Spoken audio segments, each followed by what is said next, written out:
नमस्कार, मैं हूं प्रवीण द्वे। कल एमपी में तीसरे चरण का मतदान होना है। यूं तो इस चरण के लिए मात्र 8 सीटें शेड्यूल की थी चुनाव आयोग ने, लेकिन बैतूल में एक कैंडिडेट के निधन के बाद यह तय हुआ कि नहीं, सब पूरी 9 सीटों पर चुनाव होने हैं। इसके अलावा एक और जो बात थी वो ये थी कि जितने दिग्गज हैं, दांव पर किन किन दिग्गजों का भविष्य लगा है, इनका जिक्र जरूर करना लाजमी होगा। शिवराज सिंह चौहान, दिग्विजय सिंह और ज्योतिरादित्य सिंधिया बहुत बड़े नाम हैं। भिंड, मुरैना, ग्वालियर, गुना, राजगढ़, भोपाल, विदिशा, सागर और बैतूल लोकसभा पर कुल 127 उम्मीदवार अपना भाग्य आजमा रहे, जिनकी किस्मत इन सीटों के 1,77,00,000 मतदाता लिखेंगे। तीसरे चरण के चुनाव के लिए सबसे ज्यादा प्रत्याशी भोपाल लोकसभा से हैं। यहां करीब 22 उम्मीदवार मैदान संभाले हुए हैं, जबकि कुछ उम्मीदवारों ने नामांकन वापस ले लिया या उनके फॉर्म किसी वजह से निरस्त हो गए। दोनों प्रमुख दल कांग्रेस और बीजेपी की फिक्र सिर्फ हार जीत नहीं है, क्योंकि कल हार जीत सिर्फ लिखी जाएगी, सार्वजनिक नहीं होगी। अभी की चिंता तो यह है कि वोटर घर से बाहर निकले। यह चिंता चुनाव आयोग की भी है, क्योंकि कम वोटिंग उसके संचालन पर भी सवाल खड़ा कर देती है। पहले चरण में पिछले बार की तुलना में 7.5% वोट कम हुआ। दूसरे चरण में यह अंतर बढ़कर 9.5% हो गया। अब यह अंतर बढ़ना नहीं चाहिए। ये हम भी जिम्मेदार चैनल होने के नाते अपील कर रहे हैं कि वोट डालने जाइए जरूर। जिस भी व्यक्ति को, जिस भी दल को आप पसंद करते हैं उसे वोट करिए, लेकिन आइए जरूर बाहर। बहरहाल आज बात इसी से जुड़े मसलों की करेंगे। यह भी समझेंगे कि शिवराज जिस धूमधाम से दिल्ली जाना चाहते हैं वैसा प्रतिसाद उन्हें विदिशा की जनता देगी या नहीं। दिग्विजय सिंह कई सालों के बाद वापस मैदान में आए हैं, उनका क्या होगा। ज्योतिरादित्य सिंधिया को पिछली बार गुना शिवपुरी सीट ने डरा दिया था, इस बार भी उनके मन में कोई दुख है या वे बेहद निश्चिंत हैं। यह भी समझेंगे कि वोटिंग प्रतिशत का बढ़ना या घटना आखिर संकेत क्या देगा। और बात माथे पर त्रिपुंड लगाए राहुल गांधी की भी कर लेंगे। बहुत सारे ऐसे सवाल जिन्हें लेकर एक खास पैनल के पास जाएंगे और कहेंगे जवाब तो देना होगा, लेकिन रस्मन सबसे पहले आपको दिखाते हैं एक रिपोर्ट, देखिए।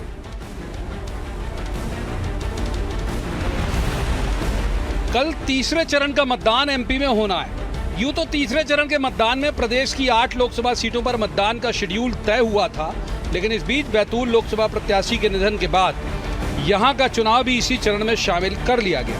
भिंड, मुरैना, ग्वालियर, गुना, राजगढ़, भोपाल, विदिशा, सागर और बैतूल लोकसभा के लिए कल मतदान होगा।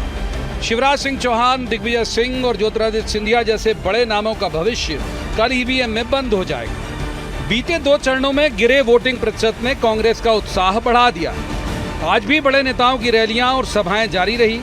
कांग्रेस के स्टार राहुल गांधी आज खरगोन में थे, माथे पर त्रिपुंड लगाए। हालांकि उन्होंने तकरीबन वही बातें गिनाई जो वे बीते कई दिनों से कहते आ रहे हैं। अब उनकी बातों का असर कितना होगा ये अभी तत्काल पता तो नहीं चलेगा, ये पता चलेगा तब जब नतीजे आ रहे होंगे। बीजेपी कहती है आप वनवासी हो और आस्ते आस्ते आस्ते जंगल को खत्म कर रहे हैं।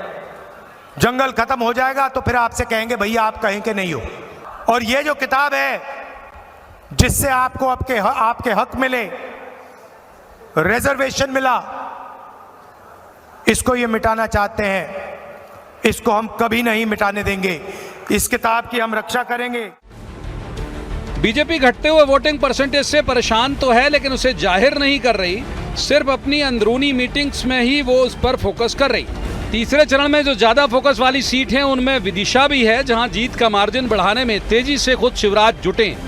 मोदी सार्वजनिक तौर पर ये कह गए कि वो शिवराज को दिल्ली ले जा रहे हैं, तो शिवराज चाहते हैं कि एमपी से दिल्ली रवानगी हो तो भारी भरकम जीत के साथ हो। जाहिर है कि ऐसे में वोटिंग परसेंटेज बढ़ाना भी उनका एक लक्ष्य होगा। बीजेपी और उनके अनुषांगिक संगठन मानकर चल रहे हैं कि जो भी वोटिंग है वो सब कुछ उनके पक्ष में ही हुई है और आगे भी होगी। वजह उनके आकलन और दिमाग दोनों में शायद यही होगी कि कांग्रेस की जो टूटन है वो अनायास उनके पक्ष का वोट बढ़ा रही है। नहीं, हमारे सामने कोई चुनौती इसलिए नहीं है। थोड़ा बहुत मत प्रतिशत कम हुआ, लेकिन हमने उसको गंभीरता से लिया है। ज्यादा से ज्यादा मतदान हो, ये हमारा प्रयास है और हमारा तंत्र भी इसमें लगा है। चिंता तो वहां है जहां आज कांग्रेस के प्रति घोर निराशा का वातावरण जो देश के अंदर बना है। परिस्थितियां तो ऐसी बनी है कि मिस्टर बंटा ढार दिग्विजय सिंह, मिस्टर करप्शननाथ कमलनाथ, विक्षिप्त मानसिकता के राहुल गांधी, इन सब लोगों को देश की जनता ने तय कर लिया है। इन सब को ही रवाना करना है।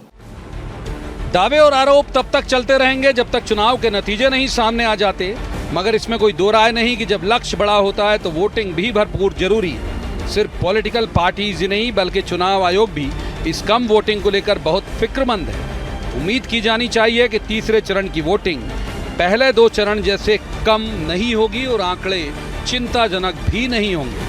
Bureau report, BSTV। तो सबसे पहले उन खास मेहमानों का मैं आपसे तारुफ करा दूं जिनके साथ हम चर्चा को आगे बढ़ाएंगे। हमारे साथ है प्रियंका दुबे, बीजेपी की विद्वान ऊर्जावान प्रवक्ता है। बहुत स्वागत है प्रियंका जी का। दूसरी मेहमान है स्पर्श चौधरी, ये कांग्रेस की युवा ऊर्जावान प्रवक्ता हैं। बहुत स्वागत है स्पर्श जी का भी। और तीसरे मेहमान हैं योगीराज योगेश, वरिष्ठ पत्रकार हैं, बहुत अच्छे राजनीतिक विश्लेषक हैं। योगीराज जी का भी स्वागत है। शुरुआत जाहिर तौर पर प्रियंका जी से करेंगे। प्रियंका जी, कल के लिए पूरी तैयारी से मेरा आशा यह है कि अपना वोटर निकाल लाएंगी ना घर से आप लोग? जी, केंद्र की बनाई हुई चुनाव प्रबंधन योजना है उसके अनुसार कार्य कर रही है। विधानसभा में भी हमने उनके नीति निर्देशन में कार्य किया था जिसका परिणाम काफी अच्छा आया। आज भी अगर हम बात करें तो शक्ति केंद्र के प्रमुखों को ये हमारी तरफ से इंस्ट्रक्शन दे दिए गए हैं कि सुबह से उन्हें फोन करके उठाया जाएगा और वो जाकर के शक्ति केंद्र प्रमुख जो है वो बूथ के प्रमुखों को और बूथ के प्रमुख अपने पन्ना प्रमुखों को जगा करके सुबह से अपने वोटर्स को, चूंकि धूप बहुत ज्यादा है तो उससे भी मतदान प्रभावित हो रहा है मौसम के कारण भी, एक कारण वो माना जा सकता है। तो उनको लेकर के जाएंगे और अपने मतदान केंद्र तक उनको पहुंचा करके, उनके पोलिंग बूथ तक पहुंचा करके मतदान प्रतिशत को बढ़ाने के लिए कोशिश करेंगे। इसके साथ ही स्थानीय स्तर पे भी मैंने कुछ पेपर्स में आर्टिकल्स पढ़े हैं जिसमें जो जिला अपने अस्पताल में उन्होंने भी ऐसा कहा है कि जो मतदान करके आता है और मतदान का निशान दिखाएगा उसको 20% तक लेब दिया, जो पैथोलॉजी टेस्ट होते हैं उसमें 20% तक का डिस्काउंट दिया जाएगा। ज्वेलर्स ने भी किया, कई जगह ज्वेलर्स ने भी किया है, बहुत सारे लोगों ने किया। सही करें आप। हाँ, ये सब चीजें भी की जा रही है मतदान को प्रोत्साहित करने के लिए। और जैसा मैंने देखा कि लास्ट के जो तो केसेस थे उसमें थोड़ा वीकेंड का भी एक प्रोसीजर आ गया था कि फ्राइडे के दिन जब भी ऐसा कुछ होता है तो व्यक्ति सोचता है कि ठीक है थोड़ा बाहर चले जाते हैं, लॉक वीकेंड्स आ गए हैं, तो उससे भी प्रभावित हुआ। शादियों का सीजन भी था, एक रीजन ये भी रहा। परंतु जनता को डबल इंजन की सरकार, मतलब आपको उम्मीद है कल भर भर के वोट मिलेंगे। एक बार मैं अब स्पर्श जी को इनका लेता हूँ। स्पर्श जी, क्या आपकी तैयारी क्या है इनके पास? इसमें तो कोई दो राय नहीं कि जो फ्रंटियर ऑर्गेनाइजेशन हैं इनके जितने भी हैं ओड़े मुस्तैदी से जुटे तो रहते हैं। आपकी तैयारी कल के वोटिंग परसेंटेज बढ़ाने को लेके? पहली बात तो पिछले दो फेजेस में जो वोटर टर्नआउट कम हुआ है, भारतीय जनता पार्टी के लिए चिंता की बात होनी चाहिए, क्योंकि जैसा आप देख रहे हैं उसको देख के समझ सकते हैं परसेंटेज। और जहां तक हमारी तैयारी की बात है तो हम इन दो फेजेस के अलावा और आगे भी लगे रहेंगे इस चीज में कि हमारा न्याय पत्र लोगों तक पहुंचे और हम बाकायदा इस चीज, लोग में वैसे भी घनघोर निराशा और गुस्सा तो है ही, लेकिन उसके साथ साथ ये बताया जाना जरूरी है, ये लोगों तक पहुंचना जरूरी है। और जैसा आपने कहा कि कल वोटिंग डे के दिन भी हम अपने जो इस चीज के लिए काम कर रहे हैं, बाकी कल देखने वाली बात होगी। कल देखने वाली बात होगी। योगीराज योगेश जी को इन करते हैं। योगीराज योगेश जी, हम देखें कि पहले फेज में 2024 का जो था वो 67.75 यानी पिछले बार से 2019 की तुलना में 7.49% कम वोट हुआ।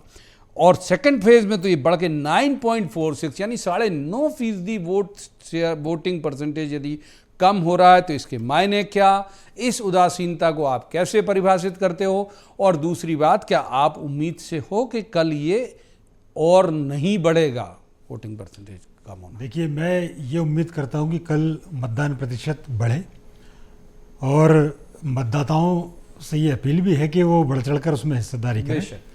एक सबके अपने अपने आकलन इस वोटिंग परसेंटेज को लेकर हैं और सब अपने अपने दावे कर रहे हैं। अच्छा, आप देखिए, बड़ी इंटरेस्टिंग बातें इस चुनाव के दौरान निकल कर सामने आती हैं। कई चीज़ ऐसी सामने आ रही, जैसे हम जब तुलना करते हैं, बार बार एक बात कही जा रही है कि वोटिंग परसेंटेज गिरा। बेशक वोटिंग परसेंटेज गिरा, लेकिन एक बात ये भी सामने आती है कि हम तुलना कर रहे हैं 2019 के वोटिंग परसेंटेज से, जो कि बम्पर वोटिंग हुई पिछले लोकसभा चुनाव में।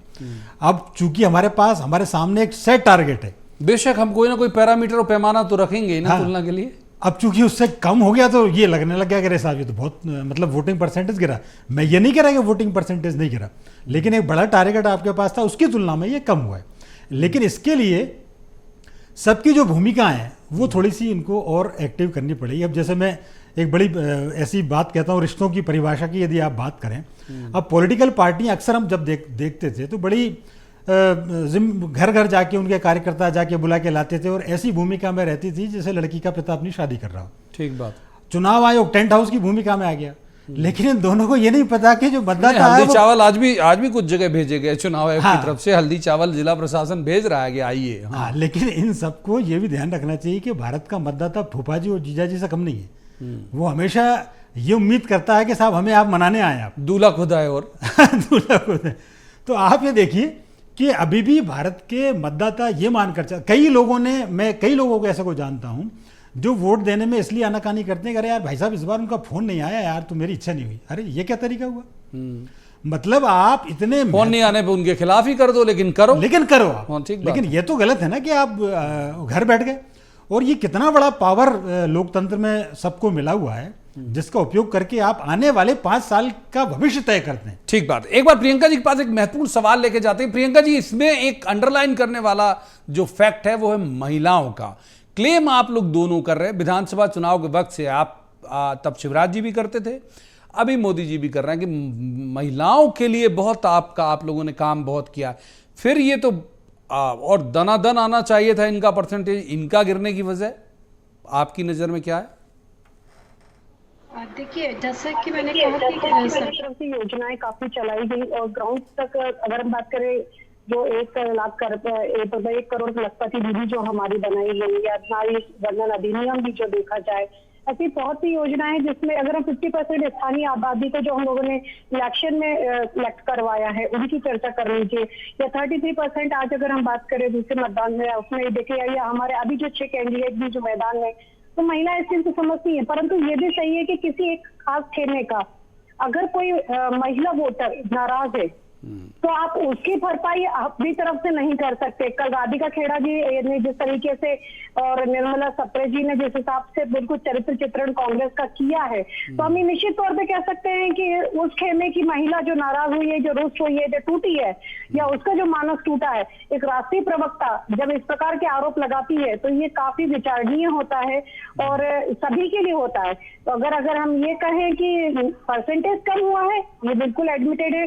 जैसे मैंने ये कहा कि कुछ सीजन से भी या कुछ शादियों के कारण भी डिफरेंस आया था, परंतु वो कांग्रेस का वोटर है या भाजपा का वोटर है, अगर हम तुलनात्मक अध्ययन करेंगे तो जिस पार्टी के कार्यकर्ता का ही मानस टूटा हुआ हो वो अपने वोटर्स को, जैसे अभी योगेश जी भाई साहब भी कह रहे थे कि अगर आपको कार्यकर्ता नहीं जाएगा बुलाने के लिए तो वो पार्टी को या उसके विरोध में वोट डालने व्यक्ति नहीं आता।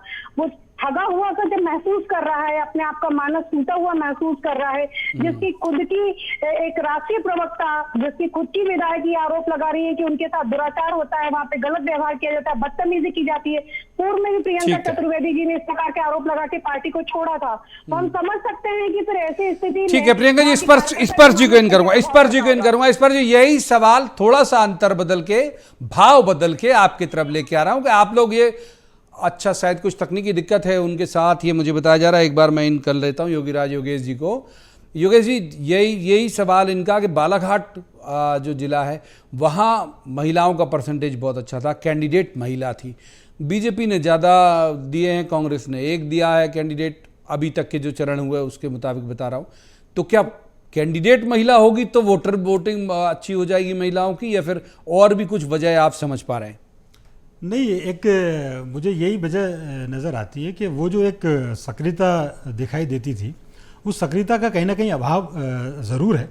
और लोगों ने ये मान के चल रहे हैं कि वोटिंग कराना, मतदान कराना ये केवल चुनाव आयोग का काम है, जबकि इसमें पार्टिसिपेशन खुद होके आगे जो आने वाली स्थिति होनी चाहिए वो कम है। और क्योंकि आप ये देखिए कि ये हम पॉलिटिकल पार्टीज पर या हम चुनाव आयोग पर डिपेंड क्यों रहे, हम क्यों ये अपने आप को ये तय नहीं करते कि ये हमें जो मौका मिला है। नहीं, आपको आइडियल सिचुएशन के बारे में बात कर रहे हैं, मैं कह रहा हूँ घटने की वजह क्या रही हो, मैंने महिलाओं का आप क्या समझ पा रहे हो कि अगर मान लीजिए नहीं निकली तो किससे नाराज? बीजेपी, कांग्रेस या निर्दलीय, किससे नाराज? ये देखिए, ऐसा तो एग्जैक्ट कहना बड़ा मुश्किल है, क्योंकि किसी के बारे में भी वोटिंग परसेंटेज गिरे तो भी कोई ऐसा मैकेनिज्म नहीं है कि वो किसके पक्ष में गया, लोग क्यों नाराज है। लेकिन एक जो न्यूट्रलिटी का जो भाव लोगों में लग रहा है, लोग कई बार ये भी कह रहे हैं कि साहब एक पार्टी का ऐसा माहौल है कि वो आ ही रही तो फिर वो आ ही रही है, दूसरी नहीं आ रही तो नहीं आ रही तो फिर क्यों वोट डाला जाए। एक महत्वपूर्ण बात, एक स्पष्ट हमारे साथ जुड़ गए, उनके पास आते हैं। आपसे कुछ तकनीकी दिक्कत कारण कनेक्शन टूट गया था, इस पर मैं उम्मीद करता हूं कि अभी आप सुन पा रहे होंगे। तो ये बात इन्होंने ये कहा कि महिलाओं के लिए, आप लोग भी जो सवाल मैंने प्रियंका जी से पूछा था उसको भाव बदल के लाता हूं। हमेशा आप लोग कहते हो महिलाओं के साथ बहुत गलत हो रहा है, ये लोग कर रहे हैं, वो लोग कर रहे हैं, इनके ऊपर इनकी जिम्मेदारी है, गवर्नमेंट की जिम्मेदारी है, बीजेपी के लोग कर रहे हैं। तो फिर भर भर के वो महिलाओं के वोट आपकी तरफ आना चाहिए ना, वो परसेंटेज क्यों गिर रहा महिलाओं का भी? देखिए, पहली बात तो अगर आप विधानसभा चुनाव और इन 2 फेसेस की वोटिंग की बात कर रहे हैं, तो जब आप विधानसभा में जीतते हैं तो आप बड़े गर्व से कहते हैं कि हमारी लाडली बहना के कारण जीते, है ना।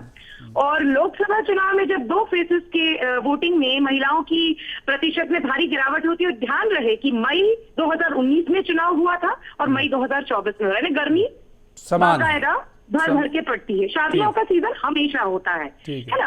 और अगर आपने 10 साल में और इस 5 साल में और बम्पर वोटों के साथ और अच्छा काम किया है तो आपको और ज्यादा लोग निकाल के आपके ही वोटर आने चाहिए थे। तो जब मैं महिलाओं की बात कर रही हूँ, आपने जिस भी योजना के दम पर आप कहते हैं कि आप जीते हैं, तो वो योजना कि 6 महीने के अंतर में ऐसा क्या हो गया, क्योंकि महिलाओं को समझ में आने लगा कि 1000-1200 में जो किचन और घर की अर्थव्यवस्था बर्बाद हुई है वो नहीं पूरी पड़ रही है। बच्चों को रोजगार चाहिए। मुझे लगता है हम सब जब जमीन पर घूमते हैं और लोगों से जानते हैं, तो मैं महिलाओं की बात कर रही हूँ। भोपाल के एक कार्यक्रम में मैं अभी श्रमिक दिवस के दिन गई और मैंने एक जनरल, मैंने कुछ नहीं कहा, मैंने उनसे पूछा कि आपकी क्या समस्या है। वो एक न्यूट्रल सभा थी, तो उन्होंने कहा कि दीदी लाडली का पैसा तो आ रहा है, नहीं आ रहा है किसी का, लेकिन महंगाई और बेरोजगारी, मेरे बच्चे को रोजगार दिला दीजिए, मेरी सबसे पहली ये डिमांड है। तो अब जो है लोकसभा चुनाव का जो ये लोगों को समझ में आ गया है, और फिर वो 1250 के बाद 3000 दूंगा, ये सारी जो चीजें थी, वो वादा खिलाफी तमाम चीजों में, किसानों के मामलों में, मतलब ये आपको लग रहा है कि अगर जो भी महिलाएं निकली और उन्होंने वोट डाला वो आपको डाला, इन्हें नहीं डाला होगा, ये आपका आकलन है आप लोगों का?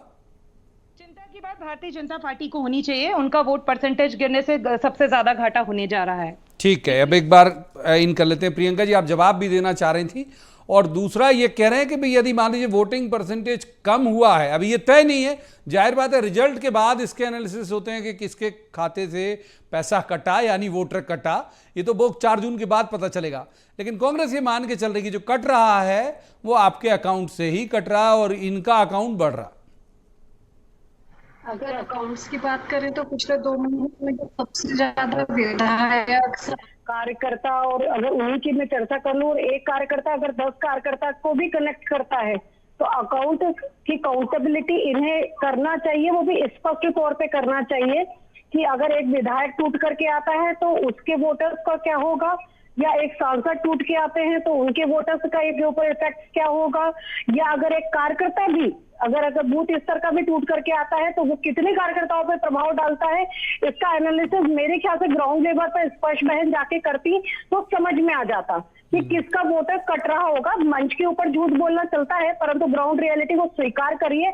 इसी के कारण आपके जीतू पटवारी जी का मानसिक संतुलन बिगड़ा हुआ है और वो कभी किसी में रस ढूंढने लग गए, किसी में चाशनी ढूंढने लग गए। तो महिलाओं का जो आप लोग ने नैरेटिव सेट कर दिया अपमान का, पुरुष तो करते ही थे, महिलाएं भी जिसमें अग्रणी होंगी, चाहे रेणुका चौधरी जी को देख लीजिए, चाहे आपकी सुप्रिया सुले जी को देख लीजिए, फिर आपकी बहनें आकर के मंचों पे कहने लगी कि आप लोग बदसलूकी करते हैं। उसके बाद अगर आप ये कह रही है स्पर्श बहन कि हमारा वोटिंग परसेंटेज डाउन हुआ है, तो आपका आकलन या तो गलत है या फिर आपकी दुर्गा में दृष्टि खराब है। आप लोग को खुद को विचार करना पड़ेगा कि स्थिति क्या है। खैर, हम लोग जो जमीन पे कार्य किए हैं, विकास के मुद्दों को लेकर हम प्रियंका जी, माफ कीजिए, रोकना पड़ेगा मुझे। एक बार योगीराज जी को इन करता हूँ। योगीराज जी, महत्वपूर्ण जो सेकंड सेगमेंट है हमारी इस डिबेट का, किन दिग्गजों की प्रतिष्ठा दांव पर है, पहले बात शिवराज जी की कर लेते हैं। वो तो मतलब महिलाओं में सर्वलोकप्रिय का क्लेम भी करते हैं, उनकी तस्वीरें भी आती हैं। कल आपको उम्मीद है विदिशा में बम्पर वोटिंग और खासतौर पर महिलाओं की? हाँ, मैं उम्मीद करता हूँ विदिशा में इसका असर देखने को मिलेगा। और एक ये भाव भी है वहाँ कि जिस तरीके से वह शिवराज सिंह चौहान लोगों के बीच जा रहे हैं, और प्रधानमंत्री ने जैसा कि आपने जिक्र किया, उन्होंने कहा कि मैं इनको दिल्ली ले जा रहा हूं, और खुद इसमें कोई दो राय नहीं, शिवराज जी का जो कनेक्शन महिलाओं के साथ है, मुझे नहीं लगता कि आज तक मध्य प्रदेश में किसी नेता का महिलाओं के साथ होगा। इतने उनके आत्मीय संबंध महिलाओं के साथ रहे हैं और महिलाएं इन पर विश्वास करती हैं।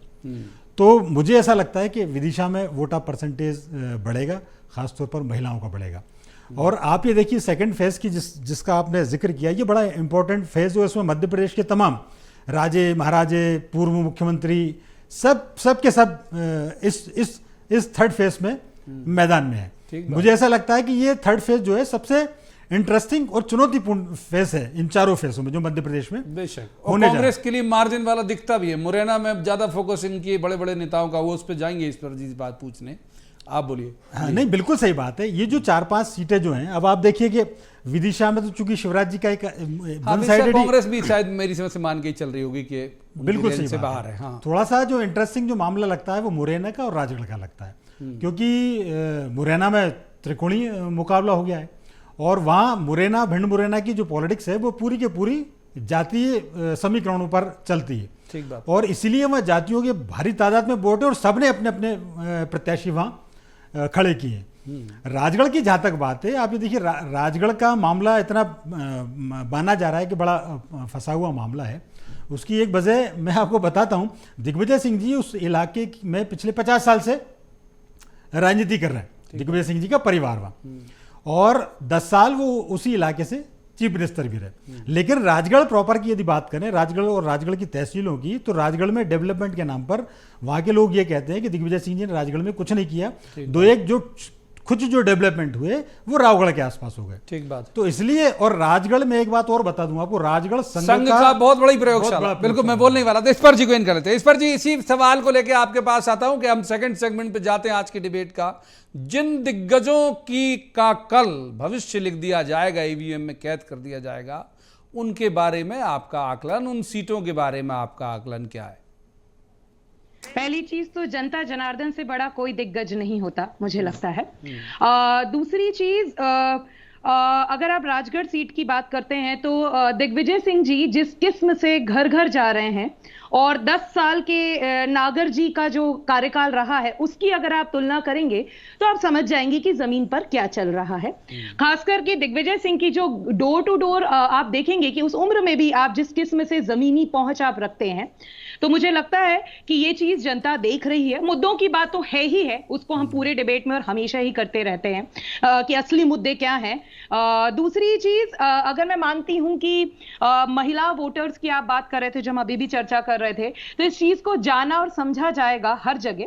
और इसके अलावा भी किसानों को लेकर और युवाओं को लेकर हमारा जो न्याय पत्र कहता है वर्सेस जो आपने अपने मैनिफेस्टो में, जिससे आप बचे फिर रहे हैं पिछले, जब से आपकी मैनिफेस्टो आया उसकी बजाय कांग्रेस के मैनिफेस्टो को बहुत बहुत धन्यवाद, बहुत प्रचारित कर रहे हैं झूठ फैलाकर। तो आप उन मुद्दों की बात नहीं करें, आप गारंटी की बात करते हैं, लेकिन आप दिग्गजों के ऊपर मोदी जी की गारंटी का जो चेहरा चिपका रहे हैं वो बताता है कि आपको डर है, आपको जमीनी डर है। ठीक है प्रियंका जी, जिन बड़े नाम कल दांव पर हैं, जिनमें सिंधिया भी हैं, जिनमें शिवराज जी भी हैं और भी आपकी बाकी के नेता भी हैं, तो ये मानना है कांग्रेस का कि डरना चाहिए कल वोटिंग के दौरान आप लोग? कांग्रेस पहले तय करे कि डरा हुआ कौन है। कभी वो कहते हैं कि उनके लोग डरे हुए हैं और भाजपा में शामिल हो जाते हैं, फिर कहते हैं कि कांग्रेस भाजपा डराती है और हमारे लोगों को टूट तोड़ के ले जाती है, और अभी स्पष्ट ही कह रही है कि हमें डरना चाहिए। तो अब ये जो डर की परिभाषा थोड़ी अस्पष्ट हो गई कि डरा हुआ है कौन। लेकिन ये तय है कि जो वोटर्स है, जो इनका स्थायी वोटर है, वो भ्रमित हो गया है, और इनके कार्यकर्ताओं को भी जब स्पष्ट हो चुका है कि जिसने जो कहा, जिसने जो किया और अपने वादों पे जो खरा उतरा है, उनके साथ जाना चाहिए। तो आज जो इनकी पार्टी की स्थिति है वो सबको नजर आ रही है। बहरहाल हमारे जो आज तक जो सुखद परिणाम आए हैं वो हमारे कार्यकर्ताओं की मेहनत है, वो जो लगे रहते हैं। तो चाहे दिग्विजय सिंह जी हो, जिनको पहले भी भोपाल से जो पछाड़ा गया था, उसके बाद अगर हम बात करें राजगढ़ में उनको जाना पड़ा, अगर उनको अपने कामों पे विश्वास होता तो वो भोपाल से फिर से रिपीट कर लेते। टिकट में ऐसी कौन सी बहुत बड़ी परेशानी थी, लेकिन वो खुद जो राजगढ़ भागे हैं तो उनको एक उम्मीद राजगढ़ में नजर आई होगी। पर वहां पर भी उनके साथ में वही होगा जो भोपाल में उनके साथ हुआ था, क्योंकि वो खुद ये स्वीकार कर चुके थे विधानसभा इलेक्शन में कि अगर ये इलेक्शन हम हार जाते हैं तो हमें कार्यकर्ता नहीं मिलेंगे। दूसरा, उसी विधानसभा में उन्हीं का बयान आया था कि अगर आप लोग मुझे प्रचार के लिए लेकर के जाएंगे, 2019 का ये रिकॉर्डेड बयान है। हाँ, तो कि वोट आप कम मुझे हो प्रचार के कम हो लिए जाते हैं, लेकर कहा के था जाएंगे, उन्होंने। आपको हार का मुंह देखना पड़ेगा, जनता मुझसे नाराज है। ये उनके खुद के बयान है, मैं नहीं कह रही हूँ, शायद स्पष्ट बयान ने शायद पढ़े नहीं होंगे। माननीय दिग्विजय सिंह जी ने ठीक है। खुद ने स्वीकारा कि उनकी ठीक है मैडम, इतनी तीसरे मेहमान को इन कर लेते हैं हम योगीराज जी को। तो योगीराज जी, इस पूरे मसले में जो जिन सीटों पे कल इलेक्शन है, आपको लगता है कोई फाइट है दोनों बीच? कहाँ कहाँ फाइट है, या फिर किसी भी एक तरफ जा सकता है चुनाव? ये देखिए, विदिशा, भोपाल, गुना, इधर आप आ जाइए सागर, बैतूल, ये वन साइडेड है। मैंने बताया केवल चंबल अंचल की मुरैना सीट और थोड़ी सी राजगढ़। भिंड? हाँ, भिंड में भी, चूंकि मैंने जातिगत समीकरणों का जो मसला वहाँ पे भी बहुत ज़बरदस्त है, तो वही ग्वालियर चंबल अंचल की 2 सीटें और एक राजगढ़ की सीट। बाकी तो मुझे कुछ नज़र नहीं आता, वन साइडेड ही लगता है। इस चुनाव में एक चीज़ और देखने को आई प्रवीण जी, शायद आपने भी इस पर गौर किया होगा कि हम जब पहले के चुनाव भी देखते थे, कवर करते थे, तब भी लोकसभा का क्षेत्र इतना ही बड़ा होता था, लेकिन जो प्रत्याशी थे वो कई डोर टू डोर संपर्क करते थे। बिल्कुल। इस बार के चुनाव में अब ये हाय वाय और रोड शो इस पे सीमित हो गया। महत्वपूर्ण बात, माफ कीजिए, वक्त इजाजत नहीं देता इससे आगे जाने का। बहुत बहुत शुक्रिया तीनों मेहमानों का इस चर्चा में शामिल होने के लिए। एक बात जरूर कहेंगे कि दावे पॉलिटिकल पार्टी कर रही हैं कि उनके पक्ष में जाएगा, और दूसरा कह रहा नहीं मेरे पक्ष में जाएगा। जिसके भी पक्ष में जा रहा हो मतदान, हम जरूर उन लोगों से जरूर अपील करेंगे जहां पर कल मतदान है कि निकलिए जरूर, चाहे सुबह जाइए, धूप से डर रहे हो तो सुबह जाइए या शाम को जाइए, लेकिन वोट करने जरूर जाइएगा, क्योंकि ये आपका बहुत बड़ा अधिकार है। आज की इस चर्चा में इतना ही। कल दिन भर हम आपको इलेक्शन की ताज़ा तरीन खबरें दिखाते रहेंगे। तब तक आप लगातार देखते रहिए BSTV।